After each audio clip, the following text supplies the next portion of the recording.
Priscilla. Halo, saya Anissa.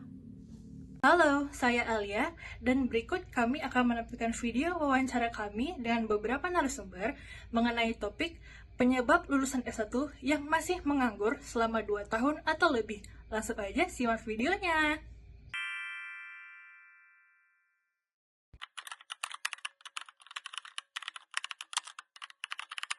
Apakah skill yang kamu pelajari di kampus sudah sesuai dengan permintaan pekerjaan saat ini? Ya, sejauh ini ya. Ada sebagian sudah sesuai, ada juga yang belum, karena permintaan kerja juga sangat banyak. Sesuai minat dan ini harusnya iya sih Kak, cuma kan peluangnya yang kecil.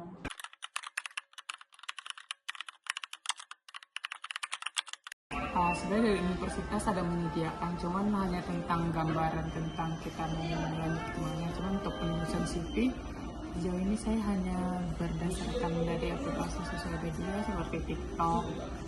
Kebetulan sih di kampus aku sih kemarin nggak ada Kak kebetulannya. Jadi kalau misalnya kami pengen bimbingan kayak kerjaan gitu, ya mau nggak mau kami juga nyari dari sumber lain kan, kayak TikTok atau teman-teman dari Instagram segala macam sih.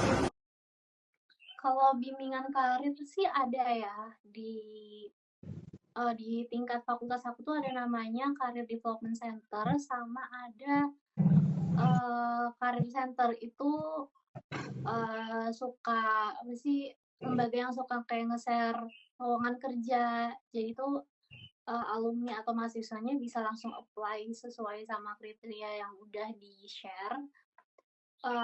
Kadang ada pelatihan juga di situ, tapi kalau pelatihan sih mostly dipegang sama universitas ya. Di universitas aku tuh ada namanya lembaga training center, itu tuh suka ngadain pelatihan kayak bikin CV, terus wawancara kerja tuh kayak gimana.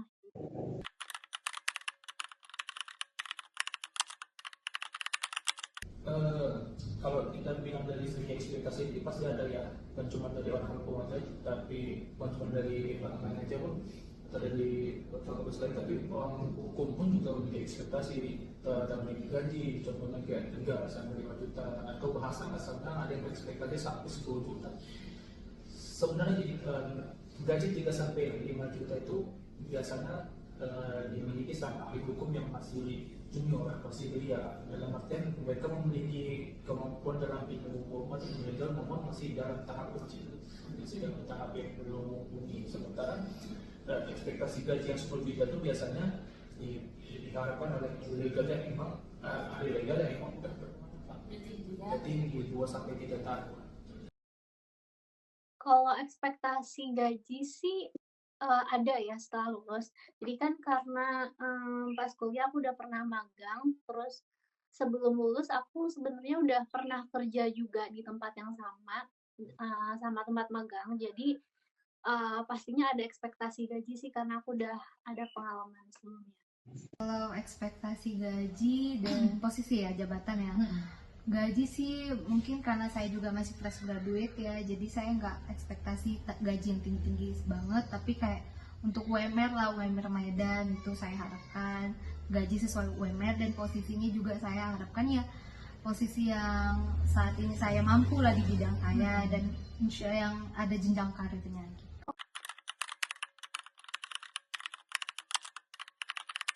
Kalau kurang sih enggak ya, cuma mungkin karena budaya tiap perusahaan beda ya, walaupun mungkin posisinya sama, terus aku ngelamar ke perusahaan lain itu posisinya sama juga sama yang udah pernah aku jalanin sebelumnya, itu kan tetap ada budaya yang beda. Jadi pasti pengalaman yang dibutuhin juga beda gitu. Tapi aku nggak takut sih, maksudnya kayak untuk pengalaman yang kemarin menurut aku udah cukup banyak yang bisa aku pelajarin. Jadi harapannya sih di kerjaan selanjutnya aku bisa nerapin hal-hal yang baik yang kemarin aku pelajari. Dulu saya magang di yayasan sosial sama di panti asuhan. Relevan atau enggaknya sama saya sedang mencari pekerjaan saat ini kurang relevan sih kalau untuk di yayasan sosial ya, karena saya kan magang di yayasan sosial sama di panti asuhan itu lapangan pekerjaannya juga nggak terlalu banyak di saat ini kan, jadi mungkin saya akan beralih ke bidang lain tapi tetap di pelayanan sosial. Sebenarnya kalau pribadi pengalaman magang yang saya itu termasuk kurang ya. Soalnya kan saya bermagang itu selama 1 bulan, start dari Juli sampai Agustus. Ya, ketika magang pun kami ada agenda ke kantor lembaga hukum atau ke lembaga hukum lainnya, contohnya kantor polisi atau di daerah pelaksana, dan kami memiliki panggilan tinggi, mengunjungi pengadilan negeri. Ya, tugas itu kami memantau sidang, kami mencatat apa-apa saja, kami membantu klien kami yang bekerja di lembaga hukum dan saya memang magangnya di lembaga hukum dan juga kami mempelajari bagaimana cara membuat surat kuasa, kami memecahkan masalah-masalah hukum, dan juga ketika Anda bertanya apakah yang saya dapat ketika magang itu disalurkan di itu, saya ada menyalurkan ilmu saya di luar hukum. Saya mengajarkan ilmu bahasa Inggris juga kepada staf-staf hukum yang bekerja di lembaga bantuan hukum, dan karena seperti kita ketahui seorang ahli hukum tidak bisa lepas dengan bahasa asing atau bahasa Inggris.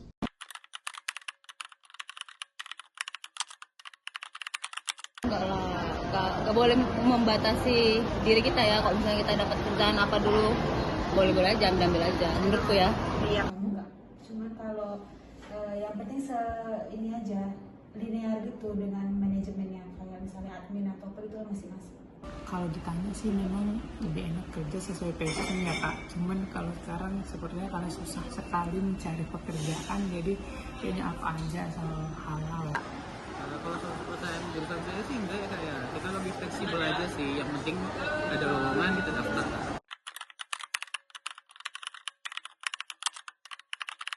Kalau lokasi saya lebih pilih yang di Medan, di dekat rumah, karena terutama faktor orang tua, juga saya nggak bisa jauh dari orang tua, terus di sana juga belum tentu ada keluarga kan, jadi saya lebih memilih yang untuk lokasi pekerjaan yang stay di Medan. Kalau dibilang saya orangnya bebas ditempatkan di mana aja, mau di luar kota atau di dalam kota, tapi kan saya lebih suka dengan kota. Kenapa di dalam kota? Karena saya bisa lebih dekat dengan keluarga, dekat dengan bumi. Kalau saya ditanya apakah berminat untuk kerja di luar kota, saya rasa berminat karena saya ingin mencoba hal baru lah. Saya bekerja yang sesuai dengan passion saya, dan bahasa juga saya bisa menjelajah di tempat baru itu. Kalau misalkan saya diterima sebagai jaksa, saya ditempatkan di luar Pulau Sumatera, atau di luar Pulau Jawa, misalkan di daerah timur sana, saya tentu merasa lebih bahagia. Kalau lokasi pekerjaan sih nggak jadi masalah ya sama aku. Mau itu dekat rumah atau di luar kota, karena aku terbuka buat segala kesempatan, walaupun mungkin jauh gitu di luar kota, selama memang gajinya tuh sesuai sama biaya hidup di kota tersebut, terus bisa menuhin kebutuhan sehari-hari.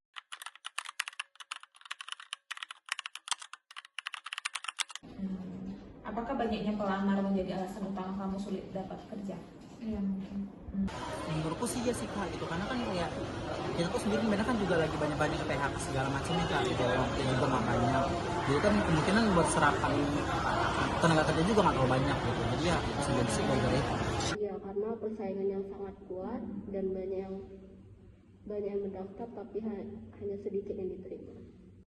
Buat aku pribadi iya ya, karena kan semakin banyak pelamar untuk satu posisi itu kan berarti direbutin sama banyak orang ya, dan perusahaan itu kan pasti milihnya yang terbaik dari semua pelamar. Jadi semakin banyak yang ngelamar ya saingan aku semakin banyak juga, dan kemungkinan aku buat dipilih sama perusahaan itu semakin kecil.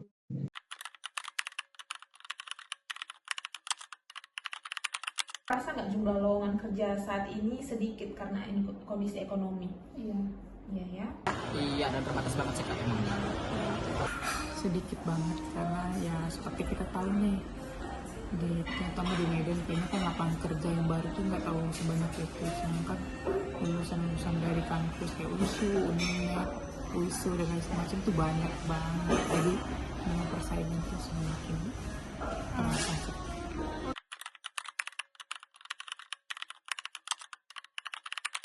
Mengasah soft skill ataupun keterampilan-keterampilan lain seperti Microsoft Office gitu, menggunakan teknik bicara dan sebagainya, communication skill seperti itu. Oke kak. Oh ada ya.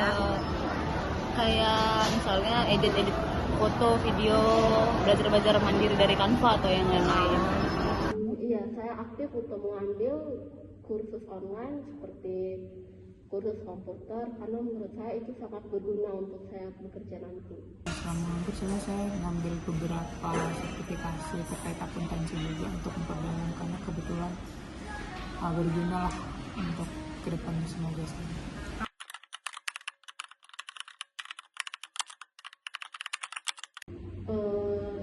Kalau semisal saya tidak mendapat pekerjaan, saya akan berwirausaha karena orang tua saya juga berwirausaha. Ada ya, paling jadi mungkin mentor-mentor kali yang untuk anak-anak yang SD, baby, Dia kayak freelance lah itu ya. ya sementara. Ya mungkin jadi ini kali ya kak, kayak guru privat gitu mungkin ya. Kalau misalnya berusaha belum terpikir karena nggak ada basicnya. Oh begitu ya.